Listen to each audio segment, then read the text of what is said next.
ኤፍሬምን አቤላና ካሌብ ጉድ ሰሩት። ሙሉ መረጃውን የማቀርብላችሁ ይሆናል። እስከ ቪዲዮ ፍጻሜ አብራችሁን ቆዩ። ሰላም ውድ ቤተሰቦቼ ሰላማችሁ ይብዛ። ለዚህ ቻናል አዲስ የሆናችሁ ሰብስክራይብ፣ ላይክ፣ ሼር ያደረጋችሁ ቤተሰብ ሁኑ። ሁሌም አዳዲስ ትኩስ ቪዲዮዎችን የምታገኙበት ቻናል ነው። እናም አቤላና ካሌብ እንግዲህ በመዳበሪያ ጠቅልለው ይዘው ሲሄዱ እና አብዛኛው ሰው ደንግጦ ነበረ ማለት ነው። ምክንያቱም የሰው ልጅ ትንፋሽ ማጠር የለበትም ማለት ነው። ገባችሁ? እናም ኤፍሬም ነው ብለን ስንጠብቅ ግን የሰማነው ድምጽ አስደንጋጭ ነበር። ምክንያቱም የኤፍሬም ድምጽ አልነበረም ማለት ነው። ከወሰዱት በኋላ ምናምን ፈተው አወጡት። በስተመጨረሻም ይሄ ልጅ ሆኖ አየነው ማለት ነው። እና በነገራችን ላይ በጣም ነው የሚያስቀዩት ማለት ነው። እንዴ እናንተ ሼማ ይዛችሁም እንዴ ልጁን ሚጥሚጣ ብላችሁ አጣናችሁት ማለት ነው። የተፈጨ ሚጥሚጣ ነው ብለው እና ይስል ነበር ልጁም። ነገር ግን ሚጥሚጣ ሳይሆን የተፈጨ እርድ ነው ማለት ነው። ያጨሱበት እርድ ነው ያጨሱበት። ሚጥሚጣ በጣም ኃይለኛ ነው። የልጁ እንትን ራሱ በጣም እንኳን አይደለም እንደዛ ለማውራት ጊዜ ሊሰጠው እንባው ሁሉ ይወጣ ነበር። ገባችሁ?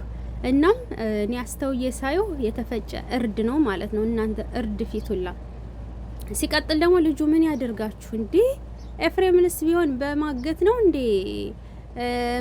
አስፈራሩ እናንተን የምትሉት? በንግግር አትፈቱም ወይንም ህግ ይዳኛችሁ? ተሰብስባችሁ ሄዱና ማለት ነው ምድረ ኮተት።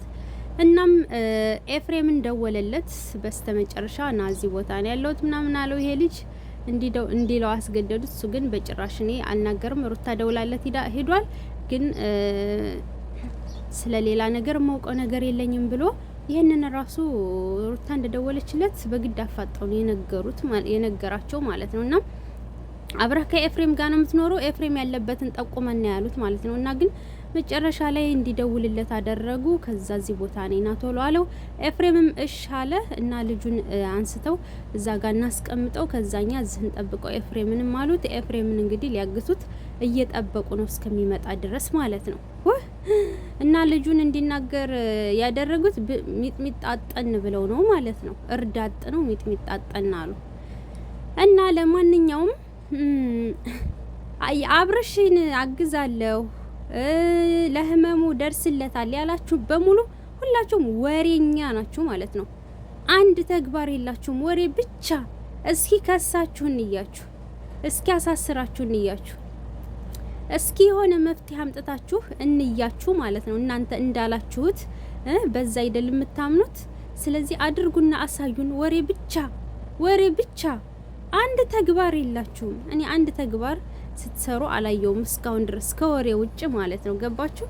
ሰውን ማገት፣ ሰውን ማሰቃየት፣ ሰውን በዚህ ያጣንኩት ማለት ይሄ ልክ አይደለም። ህፃን የምር ልጁን አሰቃዩት። ጉንጩን ወደዚህ ይሉታል ምናምን እንደው አይኑን እንዳይመቱት ፈርቼ ነበረ ማለት ነው። ለማንኛውም ይሄ ልጅ እንግዲህ ከጊዜ በኋላ ያው ዩቲዩብ ሊከፈትለት ነው የሚሆነው። መቼም ያመጡበት ምክንያት ይኖራቸዋል። የመጣ ሁሉ ዩቲዩብ ነው የሚከፈትለትና ለዛም ይመስለኛል እንዲተዋወቅ ፈልገው ማለት ነው። ምድረ ወሬ ኮተት ሁላ ኤፍሬም ጋር እስኪ ግጠም። ወንድ ናችሁ፣ ያሸናችኋል። ኤፍሬምማ አይፋታችሁም ማለት ነው። ሁለታችሁንም የሆነ በቦክስ ምናምን ብሏችሁ ብቻ እንዳልስቅባችሁ ማለት ነው። እና ኤፍሬም ታውቁታላችሁ፣ አሰላለፉ ብቻ ያስፈራል።